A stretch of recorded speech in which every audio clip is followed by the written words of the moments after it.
दसरा हा मुळात शेतकऱ्यांचा सण. शेती संस्कृतीच्या सुरुवातीच्या काळातच दसऱ्याची सुरुवात झाली, परंतु हजारो वर्षाच्या काळात दसरा सणाचे रूप बदलत गेले. या सणासंबंधी अनेक अभ्यासकांनी वेगवेगळी मते मांडलेली आहेत, परंतु भारतीय सणांचा खराखुरा अभ्यास केला आहे तो अमूर्त संस्कृतीचे अभ्यासक डॉक्टर साहेब खंदारी यांनी दसऱ्याबद्दल केलेल्या संशोधनात ते सांगतात. सण आणि उत्सवातील विधी विधानं ही अतिप्राचीन सामाजिक संस्थांची अवशेष रूपे असतात. दसरा सणसुद्धा अशाच एका प्राचीन सामाजिक संस्थेचा अवशेष आहे. दसऱ्याला रेड्याचा बळी देणे हा महाराष्ट्राच्या एका सर्वात लोकप्रिय महोत्सवाचा आत्तापर्यंत एक अविभाज्य विधी होता. अगदी 5-50 वर्षापर्यंत महाराष्ट्रातील मातृसत्तेची ठाणी असलेल्या अनेक देवता मंदिरांच्या ठिकाणी रेडा बळीची प्रथा सुरू होती. दसऱ्यालाच विजयादशमी असे म्हटले जाते. विजया हे मातृदेवता दुर्गेचेच एक नाव आहे. ही निवृत्तीप्रणीत भाडळी परिवारातील कृषी देवता. विजया या मातृदेवतेच्या नावाने साजऱ्या होणाऱ्या 10 दिवसाच्या उत्सवालाच विजयादशमी असे म्हटले जाते. दसरा म्हणजे 10 रात्रींचा उत्सव. या 10 रात्री विजया देवतेच्या कृषी कार्याच्या रात्री होत. विजया अर्थात दुर्गा ही सुद्धा कृषकांची कुलदेवताच आहे. मराठवाड्यात दसऱ्याची सुरुवात अश्विन प्रतिपदेला होत असे. पहिल्या दिवशी सकाळी घटस्थापना केली जायची. कुंभाराकडून आधीच एक मातीचा भाजलेला घट आणलेला असायचा. घटस्थापनेच्या वेळी शेतातून आणलेली काळी माती पसरून ठेवली जायची.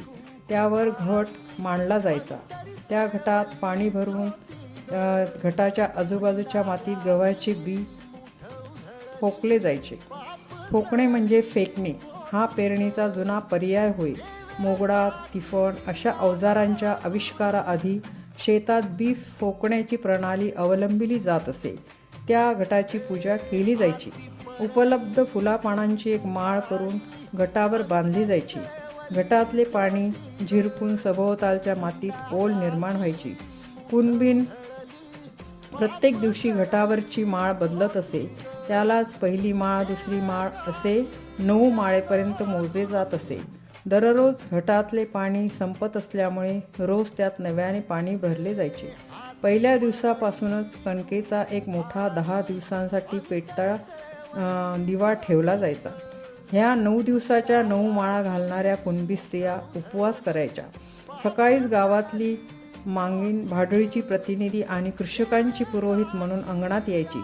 मातृदेवता विजया या दुर्गेची परडी तिच्या हाती असायची. अंगणातील गुरांच्या गोठ्याजवळची वा पाण्याच्या रांजणाला लागून असलेली जागा ती शेणामातीने सारवून घ्यायची. हरभऱ्याच्या वाळलेल्या भाजीचे चूर्ण करून त्या चूर्णासह घरात उपलब्ध असलेल्या पिठाने त्या सारवल्या जागेवर देवीच्या टाकाची आकृती काढायची. ही आकृती काढून त्याची हळदी कुंकवाने पूजा करायची. त्या प्रसंगी परंपरेच्या अवशेषांना उजागर करणारे गाणे ती म्हणायची.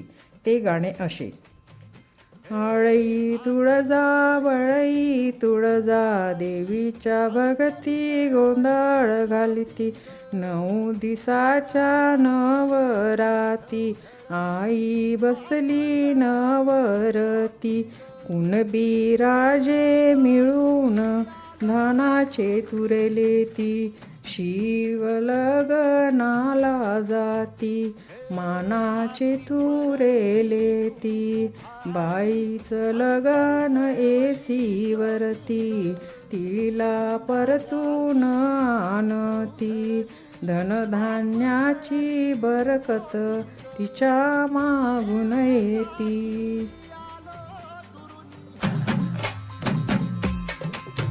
हे गाणे दसरा सणावर अधिक प्रकाश टाकू शकते, कारण शेतकऱ्याला बियाणे पिरवणाऱ्या भाडळीच्या प्रतिनिधीने वर्तमानात आणलेले कृषी संदर्भाचे हे वास्तव आहे. 10व्या दिवशी सकाळी शेतात वापरावयाची सर्व आयुधे, हत्यारे आणि अवजारे बाहेर काढली जायची. ती पाण्याने स्वच्छ धुवून त्याला तेल माखले जायचे. संध्याकाळी या आयुधांची पूजा करून घरचा कर्ता पुरुष नवी कापडं घालून डोक्यावरच्या पटक्यात घटाच्या धान्याचे तुरे खोवून शेतात जायचा.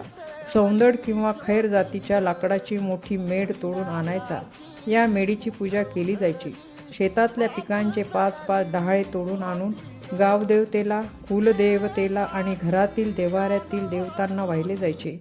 सौंदड किंवा खैराची ही मेढ पुढे खळ्यात मळणीसाठी मेढ म्हणून वापरली जायची.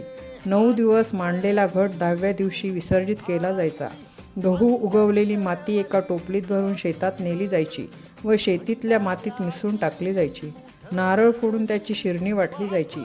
असा दसरा सण मराठवाड्याच्या गावागावात शेतकऱ्यांच्या अमूर्त संस्कृतीचा वारसा म्हणून आजही थोड्याफार फरकाने आनंदात साजरा केला जातो.